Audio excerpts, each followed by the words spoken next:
আপনাদের এলাকার যেই মানুষটা সবচেয়ে সৎ, সবচেয়ে যোগ্য, আপনাদের কথা সংসদে তুলে ধরতে পারবেন, তাকে উদ্বুদ্ধ করবেন আমাদের মনোনয়ন ফর্ম সংগ্রহ করার জন্য। জাতীয় নাগরিক পার্টির পক্ষ থেকে এটা কমিটমেন্ট, সবচেয়ে যোগ্য প্রার্থীটাকেই আমরা মনোনয়ন দিব। সাধারণত যেভাবে হয়ে আসছে মনোনয়নের ক্ষেত্রে প্রক্রিয়া অস্বচ্ছ থাকে, অনেক ধরনের বাণিজ্য চলে, সেই সংস্কৃতি আমরা ভাঙবো। একদম স্বচ্ছ প্রক্রিয়ায় সবচেয়ে যোগ্য মানুষটাকে আমরা মনোনয়ন প্রক্রিয়ায় অন্তর্ভুক্ত করব।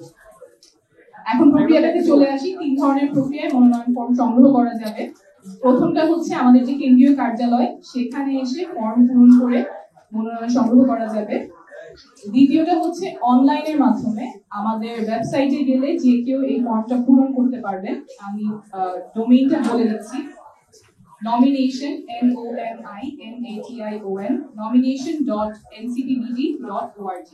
এটা লাইভ আছে, এখনই যে কেউ গিয়ে এখানে আমাদের ফর্মটা পূরণ করতে পারবেন।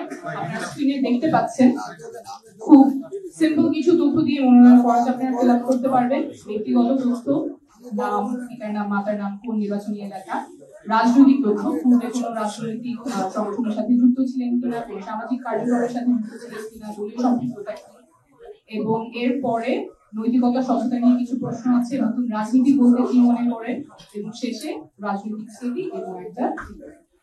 তো 2 ধরনের প্রক্রিয়ার কথা বললাম। একটা হচ্ছে আমাদের যে কেন্দ্রীয় কার্যালয়, এখন যেখানে প্রেস কনফারেন্সটা হচ্ছে, সেখানে এসে মনোনয়নপত্র জমা দিতে পারবেন। অনলাইনে যে কেউ ঘরে বসে মনোনয়নপত্র জমা দিতে পারবেন। আর 3 নম্বর পদ্ধতিটা হচ্ছে আমাদের যে মুখ্য সংগঠক আছে, জনাব হাসান আব্দুল্লাহ, সার্জিস আলম, আমাদের উত্তরাঞ্চল এবং দক্ষিণাঞ্চলের মুখ্য সংগঠক, এবং আমাদের 10 জন বিভাগীয় সাংগঠনিক সম্পাদক আছে, তাদের মাধ্যমে আপনারা মনোনয়নটা জমা দিতে পারবেন। আমি বিভাগীয় সাংগঠনিক সম্পাদকদের নামগুলো বলে দিচ্ছি। রংপুর বিভাগে আতিক মুজাহিদ, রাজশাহী বিভাগ ইমরান ইমন, সিলেট বিভাগে এতেশাম হক, ময়মনসিংহ বিভাগে আশিকুল আলম, ঢাকা বিভাগে সাইফুল্লাহ হায়দার, ফরিদপুর বিভাগ নিজামুদ্দিন, চট্টগ্রাম বিভাগ এস.এম. সুজাউদ্দিন, কুমিল্লা বিভাগ মোহাম্মদ আতাউল্লাহ, খুলনা বিভাগ ফরিদুল হক এবং বরিশাল বিভাগে অ্যাডভোকেট মুজাহিদুল ইসলাম শাহ। এই 3টা প্রক্রিয়ার মাধ্যমে আপনারা ফর্মটা জমা দিতে পারবেন। আমরা চাই রাজনীতিতে এমন নেতৃত্ব আসুক যারা সত্যিকারের জনপ্রতিনিধি হবেন এবং এলাকার মানুষের কথাগুলো বলবেন। আগের মতো যেই রাজনৈতিক সংস্কৃতি ছিল সেই সংস্কৃতিটা সত্যিকারের জনগণের প্রতিনিধি আমরা এই প্রক্রিয়ার মাধ্যমে